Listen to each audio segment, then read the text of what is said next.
이제까지 바울은 빌립보 교회를 향한 기쁨과 감사 그리고 확신과 함께 복음의 진리에서 흔들리는 자들에 대한 일반적인 경계를 준 바 있습니다.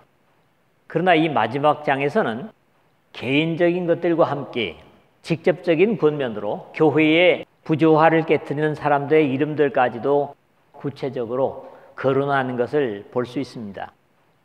그러면서도 이러한 문제들이 복음으로 인한 기쁨을 잃어버린 의무적이고 의례적인 종교 생활에서 생길 수 있는 것이기 때문에 예수도의 복음에 대한 감격, 즉 기쁨을 회복할 것을 부탁하고 신앙의 여러 가지 미덕을 적극적으로 개발할 것을 뒷부분에 가서 보면 권면하고 있습니다.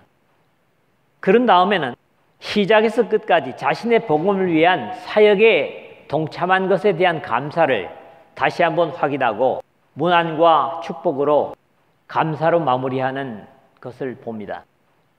독특한 것은 루디아의 가정이 빌립보 교회의 시작이었던 것처럼 여성들의 역할이 일치의 권면의 서두에 나타나고 있다는 겁니다.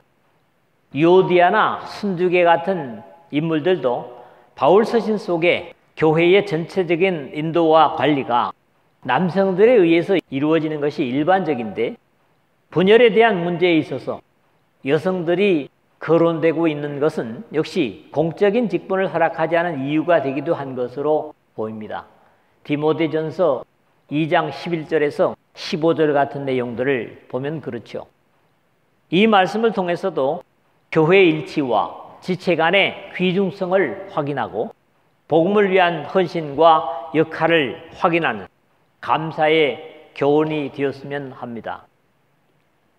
먼저 1절, 2절의 말씀을 보겠습니다. 사랑하고 사랑하는 자들아, 사랑을 반복을 합니다. 바울은 예수도의 몸인 교회 안에서 하나됨을 당부하면서 먼저 자신의 애정을 아낌없이 표현하고 있습니다. 사랑의 반복과 함께 애틋하게도 그리워하고 함께하고 싶은 자신의 자랑이 되는 사람들이 하나 되어야 하는 것을 당연한 호소일 것이기 때문에 이런 사랑을 먼저 천명하고 있는 거지요. 그러므로 나의 사랑하고 사모하는 형제들, 나의 기쁨이여 멸류가 아닌 사랑하는 자들아, 이와 같이 주 안에서 살아 했는데, 여기 먼저 그러므로는 3장 말미에서 우리의 시민권이 하늘에 있으므로 주님께서 재림하실 때 우리가 예수 그리스도의 부활하신 몸과 같은 영광된 몸으로 변화시켜 주실 것이라는 확신 속에 이어지는 내용에서, 그렇다면 하늘의 영광에 합당한 사람들이라면 이 귀중한 신앙적 진리에 마음이 나눠졌어야 되겠는가 라는 확신을 담아서 하나됨을 호소하기 위한 서론적인 모습입니다. 나의 사랑하고 사모하는 형제들이라고 하는데 또 뒷부분에 다시 반복적으로 이어지는 사랑하는 고백은 사랑 고백의 어찌 보면 절정입니다. 세상에서는 사랑의 열정이 가장 크게 나타나는 것이 남녀 간의 사랑의 이야기지만 이 정열은 쉽게 불타고 식어버리는 것이 특징이죠. 그러나 영혼에까지 연결되는 하나님으로부터 주어진 사랑은 자신을 희생할수록 진리의 지식이 더해갈수록 깊어지고 든든해지는 특징을 가집니다. 바울이 신라와 함께 억울하게 피투성이가 되도록 채찍을 맞고 갇힌 것은 먼저는 이미 앞에 2장에서 봤던 대로 하나님의 영광의 보좌를 기꺼이 포기하시고 낮고 천한 사람으로 이 땅에 오시고 십자가의 모진 고통과 수치를 당하심으로 인류 구원을 위해 죽고 사신 예수 그리스도의 죄인을 위한 희생을 본받은 것입니다. 이 세상에서 필연적인 사랑인 부모와 자식 간의 사랑, 형제 간의 사랑도 무시할 수 없는 것이지만 하나님의 아들의 피를 함께 나눈 그 사랑은 결코 어떤 사랑에도 뒤지지 않고 특히 자신의 피 흘림으로 얻어진 형제들이라고 하는 데서 바울은 로마의 감옥 속에 앉아 있어도 잊을 수 없는 사람들임을 고백하는 겁니다. 특히 여기 사모하는 에피포데토스라는 말이 쓰였는데 이것은 그리워하다, 따르다, 애틋하게 생각하고 우러러 받들고 마음속에 깊이 따르는 이런 등등의 여러 가지 의미가 있는 표현으로 신약 성경에서는 단 여기 한 곳에만 쓰여지고 있습니다. 사랑과 함께 지속적으로 그리워지는, 보고 싶은 피를 나눈 그런 형제를 표현하고 있는 겁니다. 사실 우리 주 예수도의 피를 함께 나눈 진정한 교회의 구성원끼리라면 이런 정도의 관계는 되어야 정상이지 않겠는가, 이런 생각을 하게 됩니다. 서로를 사랑하고 자랑스럽게 여기며 만나지 못하면 보고 싶어 안달할 수 있는 영혼 속의 관계가 하늘의 피를 나눈 형제 관계입니다. 나의 사랑하고 사모하는 형제들이라는 표현이 이미 이루어진 사실이라면 이제 여기에 연결되어지는 미래의 기쁨과 영광이요 자랑거리인 형제들을 고백하고 있는 내용이 나의 기쁨이요 면류관인 사랑하는 자들아 하는 표현인 겁니다. 그냥 지나칠 수 없는 표현은 면류관인 사랑하는 자들아 한 것입니다. 이 면류관, 운동 경기들에서 승리한 사람이 쓰는 월계관을 뜻하는 말로 사용되고 승리 그리고 축제, 예배, 공나 명예, 왕권이나 왕의 방문을 의미한 용어로 사용된 그런 단어입니다. 그러므로 바울이 이 표현은 이미 신앙적으로 승리의 반열에 선 자들을 이르는 말이라고 이해할 수 있습니다. 바울은 여러 곳에서 이와 같은 표현을 기록하고 있음을 봅니다. 같은 마케도니아 교회이면서도 모범된 교회인 데살로니가 교회를 향해서도 같은 고백을 하고 있습니다. 우리의 소망이나 기쁨이나 자랑의 면류관이 무엇이냐? 그가 강림하실 때 우리 주 예수 앞에 너희가 아니냐? 데살로니가전서 2장 19절에 그런 고백을 합니다.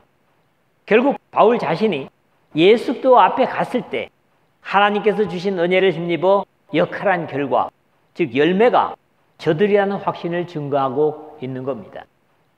생명의 말씀을 밝혀 나의 다름질이 헛되지 아니하고 수고도 헛되지 아니하므로 그리스도의 날에 내가 자랑할 것이 있게 하려 함이라. 이미 앞에 2장 16절에 그렇게 바울은 고백한 바 있습니다. 바울의 자랑스러운 사람들인 만큼 이와 같이 주 안에서 서라 1절 하반절의 권면 역시 앞에 3장 17절에서 21절의 부정적인 표현을 제외한 하늘의 시민된 가치에 부끄럼 없이 마지막 영광으로 변화를 받기에 합당하도록 흔들리지 않는 하나님의 귀한 언약에 견고할 것을 당부하는 내용입니다. 이제 이렇게 큰 확신과 감사의 고백을 하고 나서 본격적으로 하려는 당부의 말을 하는 것도 바울 사도다운 자세라고 여겨집니다. 내가 유오디아를 권하고 순두개를 권하노니 주 안에서 같은 마음을 품으라 2절이거든요.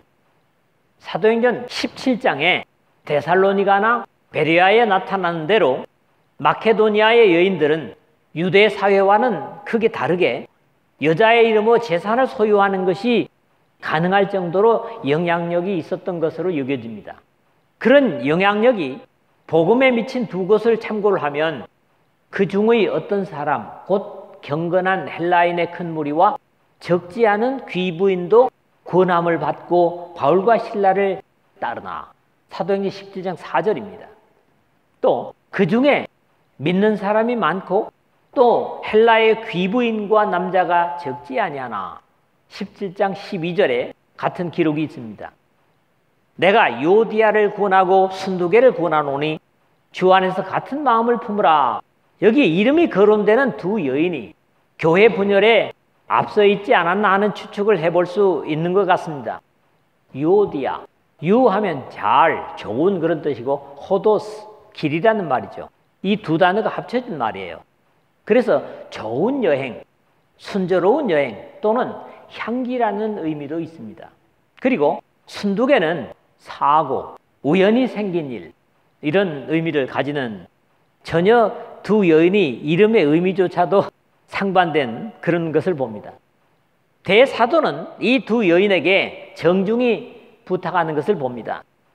권하다 하는 말이 훈계하다, 격려하다, 애원하다, 간구하다 그런 의미로서 파라칼레오, 즉 긴밀한 당부나 부탁을 위해서 옆으로 조용히 불러앉히는 것을 의미합니다. 이 두 여인에게 권하는 바울의 당부는 주 안에서 같은 마음을 품으라 하는 것이었습니다. 물론 이미 앞에서도 이런 원리는 제시된 바 있지요. 마음을 같이하여 같은 사랑을 가지고 뜻을 합하여 한 마음을 품어 2장 2절에 그렇지 않습니까? 그 원리는 아무 일에든지 다툼이나 허영으로 하지 말고 오직 겸손한 마음으로 각각 자기보다 남을 낮게 여기고 하는 2장 3절의 자세가 그것일 겁니다. 특히 같은 마음을 품을 자리는 주 안에서입니다. 즉 같이 예수 그리스도의 희생과 사랑을 바탕한다면 달리 생각할 이유가 없을 것이기 때문이죠. 자신이 헌신과 희생으로 선 교회, 바울의 말년까지 물질과 사람으로 헌신해주는 고마운 교회이면서도 안에는 마음을 같이 하지 못하는 나눠짐의 아픔을 바울은 아주 조용히 정중하게 하나가 될 것을 타일고 있는 것을 첫 번째로 보는 겁니다. 두 번째 말씀은 3절입니다. 동역자들을 도우라. 복음을 위해서 사역하다가 감옥에 가 있는 바울이 나와 같이 일하고 있는 사람들 도우라 하는 내용으로 권면을 합니다. 앞에서 교회 분열을 경계하며 이름을 거론한 여인들에게 이들의 연합을 함께 협력하고 복음을 위해 함께 헌신하는 동역자들에게 자신에게와 같은 도움을 요청하고 그들의 이름은 이미 생명록 책에 있다 이렇게 증거를 합니다. 또 참으로 나와 멍에를 같이 한 내게 구하노니 바울이 참으로 그럴 때 참된 진정한 진짜의 그런 말이죠. 모든 외형적인 보이는 것들을 제외하는 것으로 역시 신약 성경에 모두 4번 사용되고 있는 그런 낱말입니다. 믿음 안에서 참 아들 된 디모데에게 편지하노니 디모데전서 1장 2절 상반절이고요. 같은 믿음을 따라 나의 참 아들 된 디도에게 편지하노니 디도서 1장 4절 상반절입니다. 너희의 사랑의 진실함을 증명하고자 함이로라. 고린도후서 8장 8절 하반절입니다. 멍에를 같이 하니란 표현은 신약 성경에 오직 여기에만 사용되는 표현입니다. 쉬지고스라는 헬라어인데 헬라 저술가들은 이 단어를 결혼관계, 친척관계, 공무, 노동, 연구, 사업 또는 그와 같은 것에 의해서 결합되는 자들에 대해서 주로 사용을 하는 표현이 쉬지고스입니다. 그렇기 때문에 참으로 나와 멍에를 같이 한 네가 누구를 두고 하는 표현인지 본문에 직접적으로 기록되고 있지 않아서 단정하는 것은 쉽지 않습니다. 그럼에도 참으로 나와 멍에를 같이 한 네게 요청한다는 표현으로 봐서 바울과 잠시 만나고 스쳐간 사람이 아니라 진실되게 우리 주 예수 그리스도의 십자가를 함께 맨 사람이라는 이해를 할 수 있을 것 같습니다.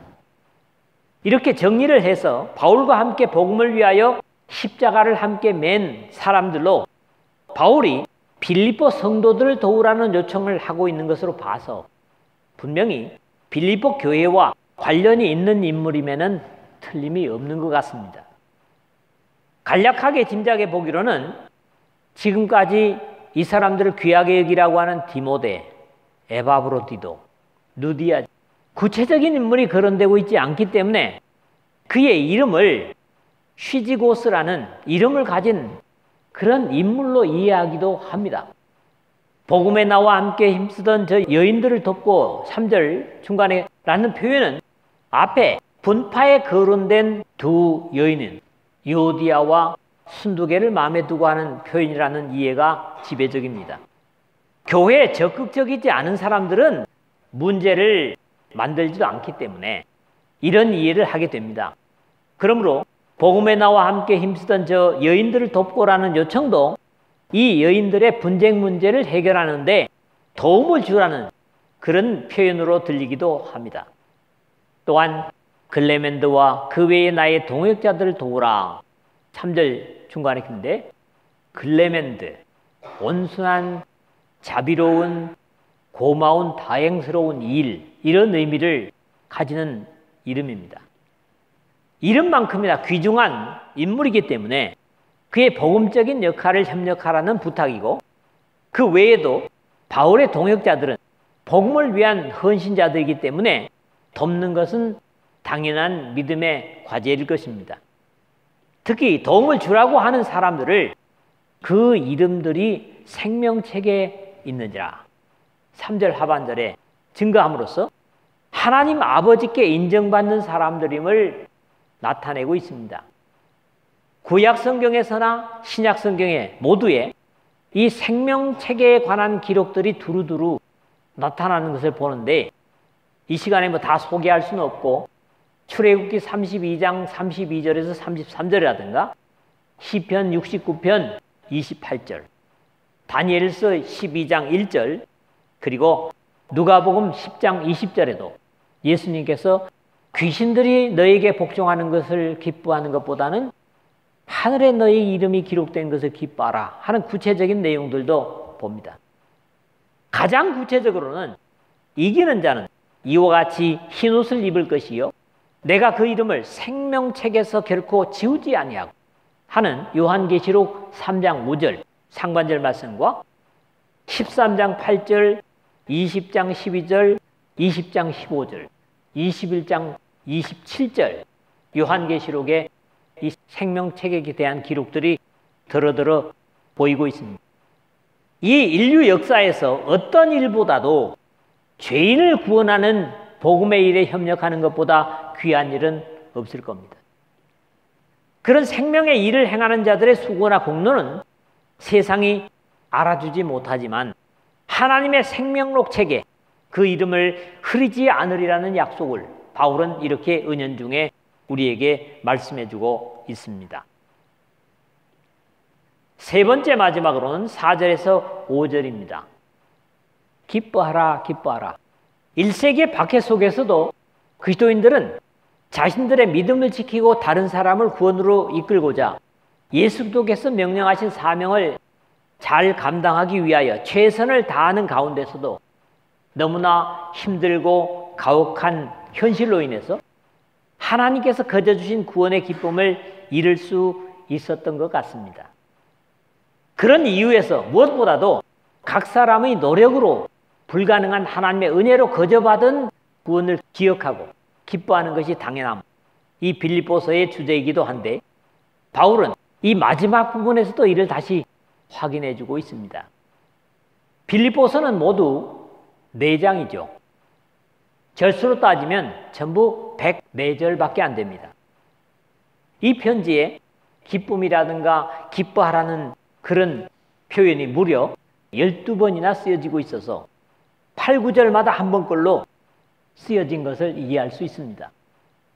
사실 이 시대에도 기도인들이 참으로 회복해야 할 과제는 복음 안에서의 삶에 있어서 기쁨입니다. 대개 우리가 잘못된 것들을 보면서 분내고 화내는 그런 경우가 더 많은데 하나님께서 그것을 기뻐하시는 것은 아닌 것 같습니다. 믿음의 사람들이 이 세상에서 모든 것, 심지어는 생명까지, 아니 건강을 잃는 한이 있어도 잃을 수 없는 것이 바로 하늘로부터 주어진 빛 속에서의 기쁨입니다. 바울 사도는 이 마지막 인사를 주기 전에도 빌립보 성도들에게 오늘 우리 모두에게 카이레테, 카이레테, 그대로 바울이 한 말대로입니다. 그러니까 기뻐하라를 외치는 거죠. 주 안에서 항상 기뻐하라. 내가 다시 말하노니 기뻐하라.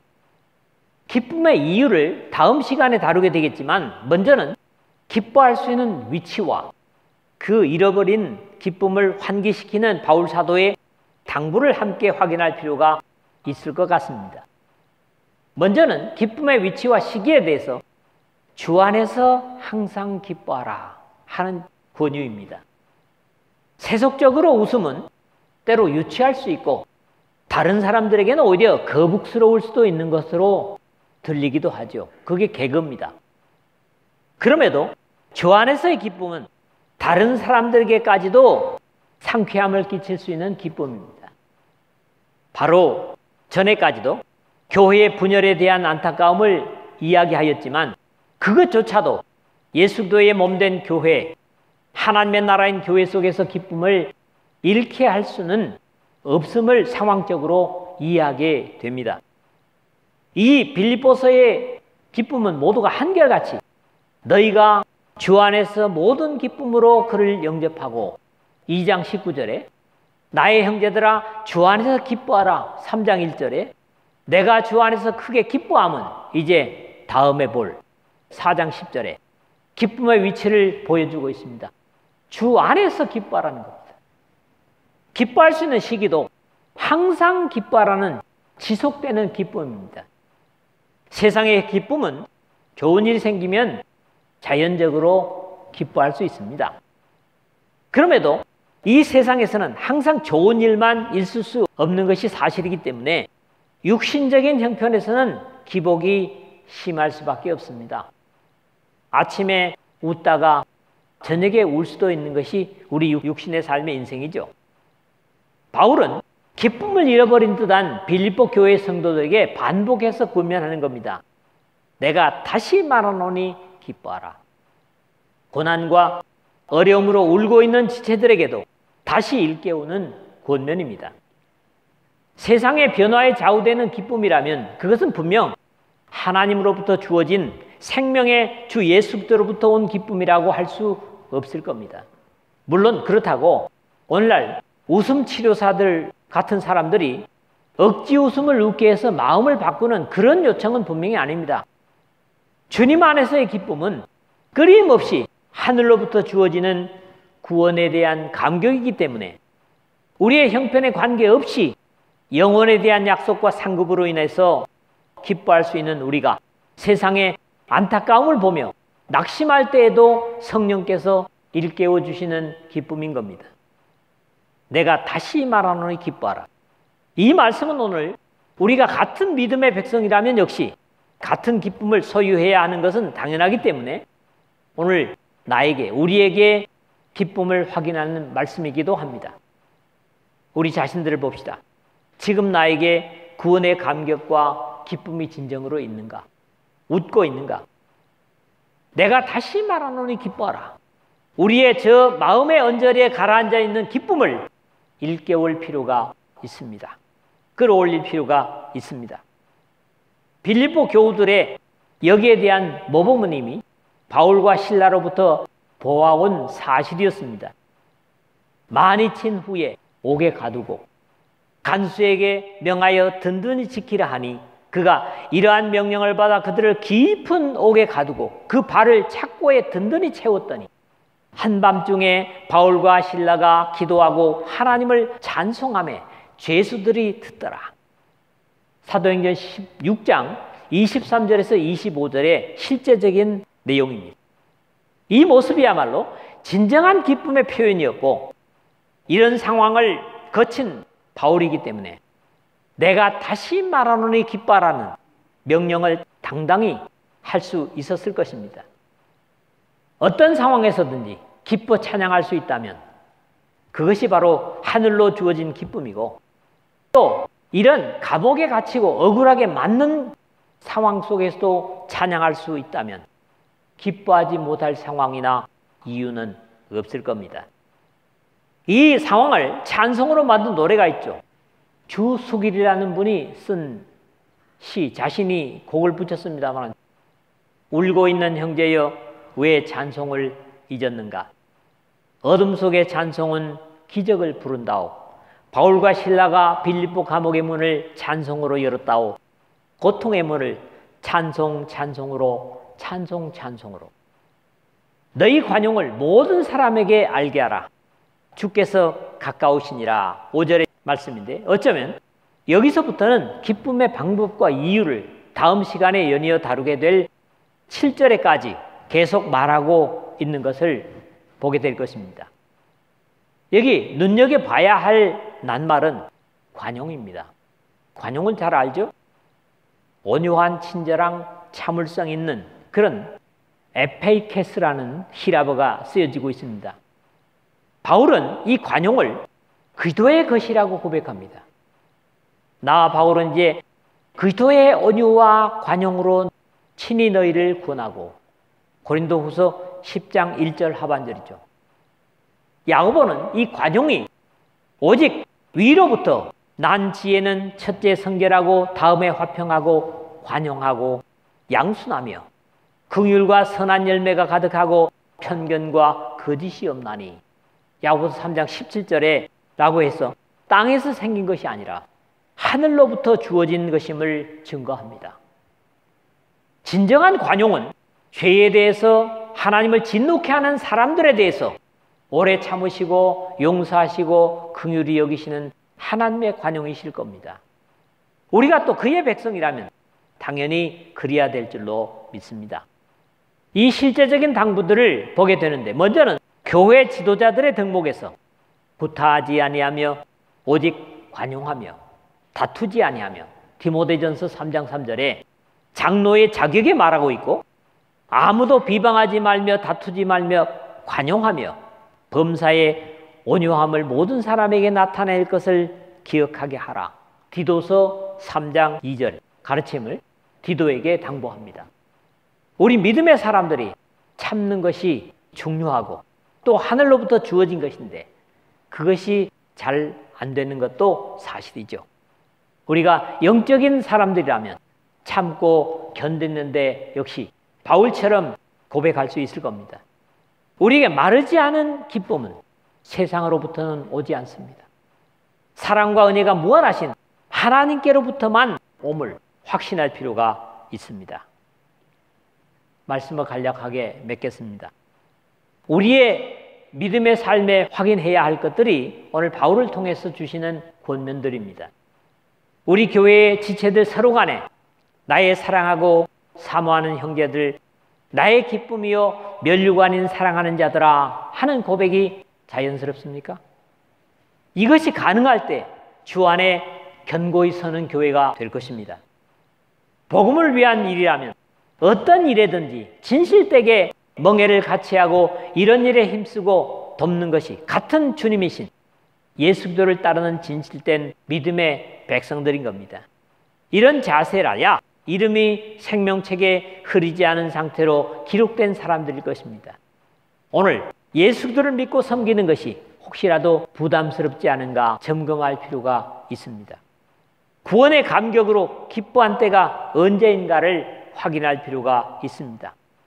마음구석에 가라앉아 있는 기쁨을 끌어올릴 필요가 있습니다. 주 안에서 항상 기뻐하라. 내가 다시 말하노니 기뻐하라. 이것이 바울만이 우리에게 할 수 있는 얘기가 아니라 서로 간에, 우리 서로 간에 격려로 이룰 수 있는 관계가 되시기를 주님의